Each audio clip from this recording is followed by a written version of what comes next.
In my opinion, I suppose boycott is a way of showing support against violence in Gaza, Palestine. The Israeli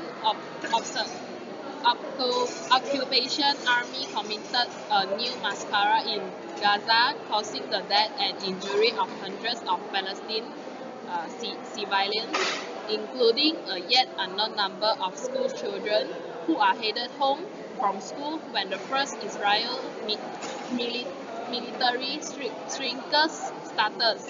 Boycotts of Israel are economic and political culture campaigns or action that seek a selective or total cutting of ties with the state of Israel or Israel Corporation. Boycotts has been proposed outside the Arab world and the Muslim world. These boycotts comprise economic measures such as investment, a consumer boycott of Israel product or business that operate in Israel, a proposed academic boycott of Israel university and schools, and a proposed boycott of Israel culture institution or Israel sport venue. I agree that boycotting is a way of showing support against violence in Gaza, Palestine. Gaza has been under Israeli siege for 7 years. In these several years, the biggest victim is the children who are innocent, and more children are killed. As we know, children are the priceless asset for one country in the future. But now I believe that Gaza's children in this generation have the trauma about the violence. This is the main problem to improve the country. It is not enough just to call for another ceasefire. So boycotting is a way of showing support against violence. Besides, due to the war of Israel in Gaza, it means the economics and infrastructure in Gaza become worse. For example, fishermen are shot when they go out to sea. Trade is blocked, travel is nearly impossible, water is contaminated, hospital supplies are lacking. The economy is kept in control collapse. Just short of catastrophe. You can't imagine how the people can survive in Gaza. I think that boycotting is a way of showing support against violence. Yes, I also think that boycott is a way of showing support through this issue because violence in Gaza is not only disrupt the peaceful life in Gaza, but also hurt or even kill countless Gaza citizens. I feel very sympathy to all the ladies and kids over there. In every day, they just can stay at home or even just simply find a place to hide themselves just to avoid being hurt or killed by a sudden attack. Everyone defines home as the most safe and comfortable place for us to stay. But for them, they most probably will lose their life even they stay at home. And I think the grocery shop will not open for public, so the citizens in Gaza will lack of food and clean water. Besides that, the sanitary condition in Gaza must be very worse that time since many people are killed in this tragedy.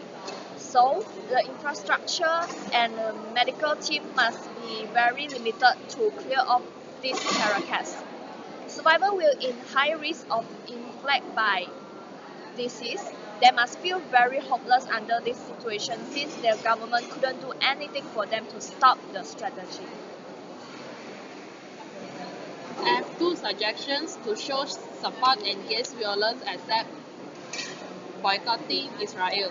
First, lobby to our MP. You're able to send a letter to local member of parliament urging them to pressure the government to put a freezer on track with Israel.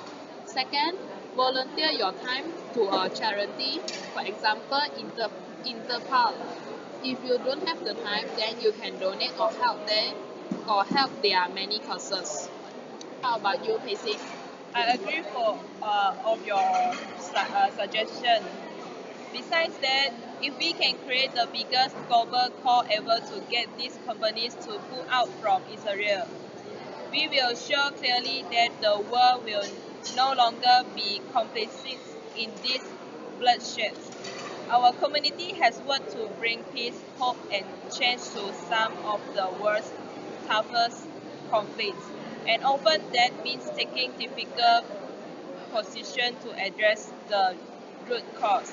Besides that, we can refer to the boycott, divestment, and sanction (BDS). We can express our ethical commitment by boycotting all Israeli products, not just those from the occupied territories. So here I also have two ways to support against violence. The first one is engage on social media. As we know, social media is the most powerful organization tools available. This is because we can use social media to raise the awareness of public about the tragedy of violence in Gaza, Palestine. And also we can tweet or comment those celebrities who have shown their support for Palestine and thank for their support. The second way is donate to a charity that is helping in Palestine. Here's a few examples. Save the Children has a Gaza Children Inclusive Fund. The United Nations Relief and Works Agency has an Emergency Gaza Appeal Fund. And also Islamic Relief USA also have an Emergency Appeal for Gaza Fund. And also we can donate some necessity to them such as food and mineral water. This can support them in a realistic way. I have a question to Pacey. Is it the other country take action to engage the violence in Gaza, Palestine? Yes, sure. Too many, particularly in Europe and North America, calling for companies to withdraw investment from financing or taking part in Israel occupation of Palestine sounds completely bare. But this champion is not anti-Israel. This is the most potent non-violence strategy to end the ritual violence, ensure Israel's security and achieve Palestinian freedom. And I have a question for Vivian. Is it other organization that can help children and ladies at Gaza? Oh yes, UNICEF is an organization that helps children at developing countries. For example, they even send medical team to help injured children after tsunami at Aceh. So, Han, can you list some examples of Israel's products? Sure, for example, we can boycott the company, cattle and brands that produce plastic, food and drinks, franchise such as McDonald's, and also technology products such as Motorola and Intel. Thank you.